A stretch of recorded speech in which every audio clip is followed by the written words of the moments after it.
நடிகர் சங்க கட்டிடம் 2 மாதத்தில் முடிவடையும். திருச்சியில் நடிகர் கார்த்தி பேட்டி. ஸ்டுடியோ கிரீன் ஞானவேல்ராஜா தயாரிப்பில் நலன்குமாரசாமி இயக்கத்தில் கார்த்திக், சத்யராஜ், ராஜ்கிரண் ஆகியோர் நடித்த படம் வா வாத்தியார். இத்திரைப்படம் கடந்த 14ஆம் தேதி வெளியானது. இந்நிலையில் படத்தை பொதுமக்களுக்கு கொண்டு செல்லும் வகையில் படத்தின் கதாநாயகன் கார்த்திக், இயக்குனர் நலன்குமாரசாமி ஆகியோர் திருச்சி எல்லியே திரையரங்கில் ரசிகர்களை சந்தித்தனர். அப்போது ரசிகர்கள் கார்த்தியை சூழ்ந்து கொண்டனர். இதனால் சிறிது நேரம் பரபரப்பு ஏற்பட்டது.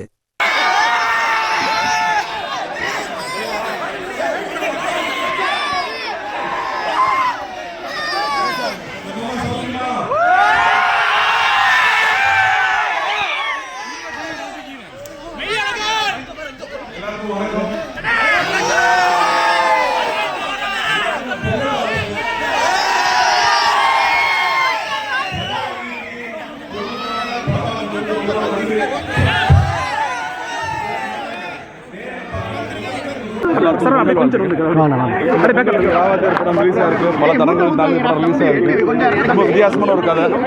புரட்சி தலைவரை திரும்பவும் கொண்டு வந்திருக்கு இந்த படம் திரைக்கு. அந்த வகையில் எங்களுக்கு பெரிய சந்தோஷமா திரும்ப கொண்டு வந்தது.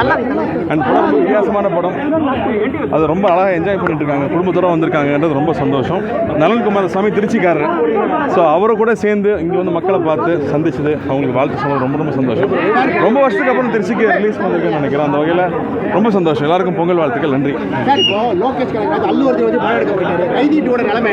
அவரே சொல்லுவார்.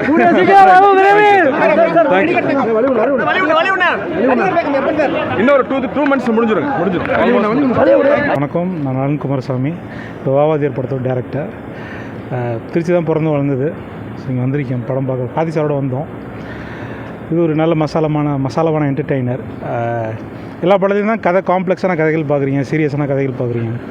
ஸோ கதையை ரொம்ப கம்மி பண்ணி இன்ட்ரெஸ்டிங்கான சீன்ஸு, மசாலாவான சீன்ஸை மட்டும் அதிகமாக பிரதானப்படுத்தி ஒரு படம் பண்ணணும்னு ஆசை. ஸோ அதை தான் ட்ரை பண்ணியிருக்கோம். இது ஒரு ஆக்சுவலாக வித்தியாசமாக நம்ம பார்க்க ரெகுலர் படமாக இருந்தாலும் அதில் கொஞ்சம் வித்தியாசமான முயற்சிகள்லாம் இருக்குது. எல்லோரும் குடும்பத்தோடு வந்து, அதுவும் சின்ன பசங்க. எங்கள் ஃபேமிலியில் திகழ்னு ஒருத்தர் இருக்கார். அவருக்கு வந்து 10-11 வயசு. அவருக்கு வந்து அவ்வளோ ஃபேவரட்டாக இந்த படம் இருக்குது. அவங்க அம்மா கூட படம் ஓகே ஆடா அப்படின்னு கேட்டிருக்காங்க. சூப்பராக இருக்குமா படம் அப்படின்னு சொல்லியிருக்காப்புல. ஸோ இது எனக்கு ரொம்ப ஒரு ஆக்சுவலாக படம் ஆரம்பிக்கும் போது இது ஒரு பாயிண்ட் என்ன வச்சுருந்தேன். என்னென்னா, நம்ம சின்ன வயசில் இருக்கும்போது அபூர்வ சகோதரர் படம் பார்த்தோம். அது ரொம்ப இமேஜஸ்லாம் கனவு மாதிரி இருந்துச்சு, அழகாக இருந்துச்சு. ஸோ அந்த மாதிரி இன்றைக்கி சின்ன பசங்களுக்கு அந்த மாதிரி ஒரு இமேஜ் உள்ள படம் எடுக்கணும்னு எடுத்தோம். அதனால தான் சண்டேலலாம் கூட ஒரு அவ்வளோ ரத்தம் யுத்தம் எதுவுமே கோரமாக இருக்காது. ரொம்ப சாஃப்டாக அழகியலோடு தான் சண்டை கூட இருக்கும். ஏன்னா சின்ன பசங்களும் பார்த்து என்ஜாய் பண்ணுங்கிறதுக்காக. ஸோ இது அந்த மாதிரியான படம். எல்லோருக்கும் பிடிக்கும்னு நம்புகிறோம். தேட்டரில் பார்த்து என்ஜாய் பண்ணுங்கள் கண்டிப்பாக. Thank you sir. இது சூதுகவும் நலன்குமாரசாமிக்கும் நம்ம வாத்தியார் நலன்குமாரசாமிக்கும் உள்ள வித்தியாசம் அது அந்த ஏஜு, அந்த திமுரு, அது ஒரு அட்ராசிட்டி மனநிலை உள்ள ஆள். இப்போ அதுக்கப்புறம் இப்போ வேறு ஏஜ், ஒரு மெச்சூரிட்டி இருக்குது. ஃபிலிம் மேக்கிங் வந்து ரொம்ப கவனமாக கையாளுற பக்குவம் இருக்குது. ஷார்ட்ஸ்லாம் ரொம்ப பிளான் பண்ணணும். சினிமா எக்ஸ்பீரியன்ஸாக நிறையா கொடுக்கணும். கதையில் மட்டும் இல்லாமல் சினிமாவோட எக்ஸ்பீரியன்ஸாகவும் நிறையா கொடுக்கணும் அப்படின்லாம் யோசிக்கிறோம். நல்லா சீரியஸான படங்களும் ரசிக்கிறோம். ஸோ அந்த மெச்சூரிட்டிலாம் தான் வித்தியாசம். ஆளாக நாங்கள் மெச்சூர் ஆகிறோம்ல, அதுக்கேற்ற மாதிரி நாங்கள் கண்டிப்பாக மெச்சூர் ஆகும்னு நம்புகிறோம். ஸோ வாத்தியாரை சூஸ் பண்ணுறதுக்கான காரணம் வாத்தியார் அது ஆக்சுவலாக இப்போ நீங்கள் வந்து ஆக்சுவலாக எங்கள் குடும்பத்திலலாம் டிஎம்கே சார்புடையவர்கள் நிறைய பேர். நாங்கள் வந்து சின்ன வயசுலேருந்து எம்ஜிஆர் ஃபேன் அப்படிலாம் சொல்ல முடியாது. பட் ஆனால் இந்த கதைக்கு ஒரு எக்ஸ்ட்ராடினரி ஹீரோ அப்படிங்கும்போது அதுவாக போய் எம்ஜிஆர் தானே எடுக்கணும், அதுதான் கரெக்ட். நம்ம தமிழ்நாட்டில் இருக்கிறோம், இப்போ வாத்தியாரை தான் நம்ம வந்து ஐக்கானாக வைக்க முடியும் இந்த கதைக்கு அப்படிங்கிறனால அதுக்கப்புறம் தான் நான் வந்து அந்த ஐடியா அவ்வளோ யூனிக்காக. இன்றைக்கி கூட வந்து லெட்டர் பாக்ஸ்னு சொல்லி இந்த இதிலெல்லாம் படிக்கும்போது பார்த்தா இந்த ஐடியா ரொம்ப சூப்பராக இருக்குன்னு நிறைய பேர் சொல்கிறாங்க. ஒரு சூப்பர் ஹீரோ வந்து வாத்தியாராகவே சூப்பர் ஹீரோ வராது. ஏன்னா அதுக்கு அவர் பொருத்தமாக இருக்கார். இவ்வளோ தூரம் நம்ம சினிமாவை ரசிக்கிற ஒரு கலாச்சாரத்துலேருந்து வரும்போது எப்படி நம்ம ஹீரோ வருவாங்க, சினிமாவில் இன்ஸ்பயர்டாக வருவாங்க அப்படிங்கிறது தான் எண்ணம். ஸோ அதுக்கு பொருத்தமான நாள் நீங்கள் யோசிச்சாலே தெரியும். ஆக்ஷனை, ரொம்ப சிம்பிளான நேர்மையான கருத்துக்கள் இது இருக்கிறது அவர்கிட்ட தான். மிச்சம் கூட இப்போ சிவாஜி சார் கூட கொஞ்சம் காம்ப்ளெக்ஸான கதையெல்லாம் பண்ணுவார். அடுத்தடுத்து அந்த ஹீரோஸ் எல்லாருமே பார்த்திங்கன்னா வில்லனிக்காகவும் பண்ணுவாங்க, ஆன்டி ஹீரோ பண்ணுவாங்க, எல்லாமே பண்ணுவாங்க. ஆனால் இவர் ஒரு பியூர் ஹீரோ.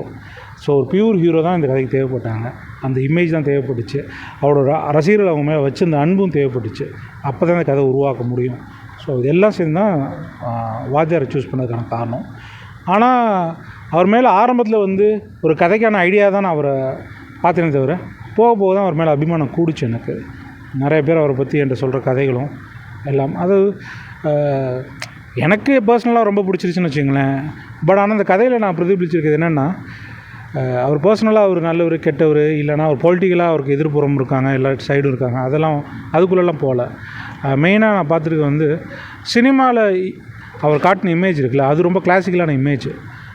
அதை பார்த்து யாருமே கன்ஃபியூஸ் ஆக முடியாது.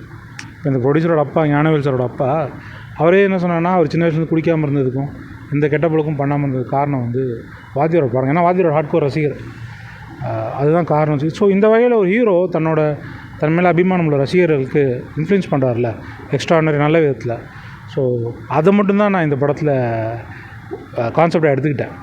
சென்சார் இஷ்யூங்கிறது இப்போ வந்து படம் எடுத்ததுக்கப்புறம் அங்கே போய் காத்திருக்குது, அவங்க வெட்டுறது, இந்த கதைகள் வந்து தொடர்ந்துட்டு தான் இருக்குது. சென்சார் விஷயத்தில் இப்போ நீங்கள் என்ன உங்கள் பார்வை? சென்சார் வந்து ரொம்ப முக்கியம் தலைவரா. சென்சார் வந்து சரியாக இயங்க வேண்டிய ஒரு முக்கியமான டூல். நீங்கள் நம்ம நாட்டில் வந்து பொதுமக்கள் நம்மளாம் சேர்ந்து வாழ்கிறோம்ல, நமக்குள்ளே ரெகுலேட் பண்ணுறதுக்கான பாடியே இல்லாட்டி என்ன பண்ணுறது? யார் வேணால் என்ன வேணால் சொல்லலாம் அப்படின்னா ரொம்ப பயங்கரமான கோவத்தை ஒரு ஆளுங்களுக்கு உருவாக்குற மாதிரி ஒரு கருத்து டமான பப்ளிக்கில் விட்டுற முடியாதுல்ல. ஒரு பப்ளிக் ஃபாரம் நம்மளே ஒரு 100 பேர் சேர்ந்து ஒரு கோயிலுக்கு போனாலோ இல்லை சேர்ந்து ஒரு தேட்டருக்கு வந்தாலோ நமக்கு ஒரு நடத்தைன்னு ஒன்று ஃபிக்ஸ் பண்ணிக்கிறோம்ல.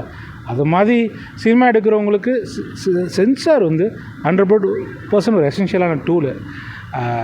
பட் ஆனால் அது சென்சார் கரெக்டாக இயங்கணும், அதுதான் நம்ம பார்த்துக்க வேண்டிய ஒரு விஷயம். இப்போ ஜனநாயக ஃபிலிமுக்கு அதே போல் தான் நீதிமன்றம் உத்தரவு இருந்தும் அது திரும்ப மேல்முறையீடு போய் அப்படியே போய் திரும்ப அது எப்படி பார்க்குறீங்க?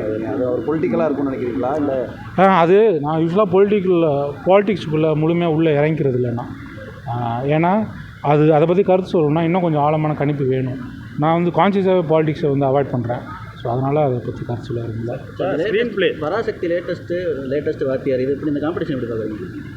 சாரி, பராசக்திக்கும் ரெண்டுமே அது பிளான்டு காம்படிஷன் இல்லை, அது அமைஞ்சது ரொம்ப ஆச்சரியமான ஒரு விஷயம். இப்போ பொங்கலுக்கு சுதா கேமரா மேமும் ஃப்ரெண்டு தான் நல்ல அவங்களோட போட்டி போடணுன்னு ரொம்ப ஆச்சரியமான நிகழ்வு தான் இது. நாங்கள் இப்போ வருவோம்னு எங்களுக்கே தெரியாது. 10 நாள் முன்னாடி கூட நாங்கள் ரிலீஸ் ஆகும் தெரியாது. ஸோ ஹாப்பி தான். திரைப்படங்களில் சாரி ஸ்க்ரீன் பிளே அப்படிங்கிறது இப்போ ஒரு தேட்டரில் உட்காந்து ஒரு பொதுமக்களாக பார்க்கும்போது இதை தூக்கி இங்கே வச்சுட்டாங்க அப்படின்னு ஒரு கருத்து இப்போ சமீப காலமாக நிலவுது. இது சரியான முறையில் பொதுமக்கள் பார்க்குறாங்களா அந்த ஸ்க்ரீன் பிளே ஆர்டர்?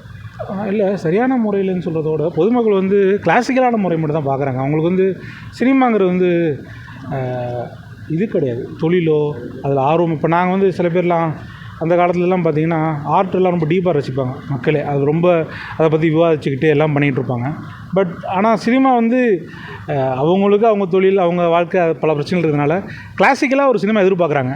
அந்த சினிமா கொடுத்துட்டா பிரச்சனை இல்லை, கொஞ்சம் வேறு மாதிரி ஏதாச்சும் பண்ணோம்னா சில நேரம் மிஸ்ஃபயர் ஆகிடுது, சில நேரம் ஒர்க் ஆகுது. பட் நல்லது தான் எனக்கு. நமக்கு நடனம்னு நம்ம நடனம் ஏதாச்சும் வெளியே போய் லைவ் பர்ஃபார்மன்ஸ் பார்க்குறோமா, இல்லை யாராச்சும் மியூசிக்கல் இன்ஸ்ட்ருமெண்ட்ஸ் வாசிக்கிறது பார்க்குறோமா, இல்லை யாராவது ஒரு பெரிய பெயிண்டர் வந்து வரைஞ்சி வச்சுருக்கான்னு போய் பார்க்குறோமா, நம்ம அது எல்லா கலை அம்சத்தையும் சேர்ந்து ஒரே ஒரு ஆர்ட்டில் தான் ரசிச்சுட்டு இருக்கோம். அப்போ நமக்கு இருக்கிற சினிமா மட்டும்தான் ரசிக்கிறோம். அதை நான் என்ன சொல்கிறேன்னா, நிறைய பேர் சொல்லுவாங்க சினிமா பார்த்து அழிஞ்சு போகிறீங்கன்னு. அப்படின்னா வேறு ஏதாச்சும் பையனை கூட்டிகிட்டு போங்க, வேறு ஆர்ட் ஃபார்முக்கு இன்ட்ரடியூஸ் பண்ணுங்கள் பையனை ரசிக்க வைக்கிறதுக்கு எல்லாம்.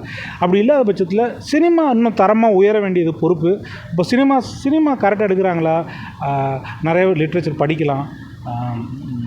ஸோ ஒரு நல்ல திரைக்கு இது உருவாகுதா, நல்ல காட்சி அமைப்பு இருக்கான்லாம் இன்னும் மக்கள் எஜுகேட்டடாக பார்த்தாங்கன்னா நல்ல சினிமா வர்றதுக்கு ரொம்ப யூஸ்ஃபுல்லாக இருக்கும். ஃபார் எக்ஸாம்பிள் கடைசி விவசாயம்லாம் வெற்றி அடைஞ்சிருந்தா அது ஒரு வித்தியாசமான முயற்சி தானே, அதெல்லாம் வெற்றி அடைச்சிருந்தால் ரொம்ப நல்லா இருந்திருக்கும். அடுத்த சப்ஜெக்டா சார்? 2 சப்ஜெக்ட் இருக்குய்யா. ஒன்று வந்து ஒரு சுதுகு மாதிரி ஒரு படம், அது ஒரு சப்ஜெக்ட் இருக்குது. இன்னொன்று வந்து ஒரு ஃபீமேல் ஹீரோயின் சப்ஜெக்ட், 2 பேசிகிட்டு இருக்கோம். எது நல்லா சக்ஸஸ்ஃபுல்லாக மவுண்ட் பண்ண முடியுதோ, எது வேகமாக ஆரம்பிக்க முடியுதோ அதை பண்ணுவேன்.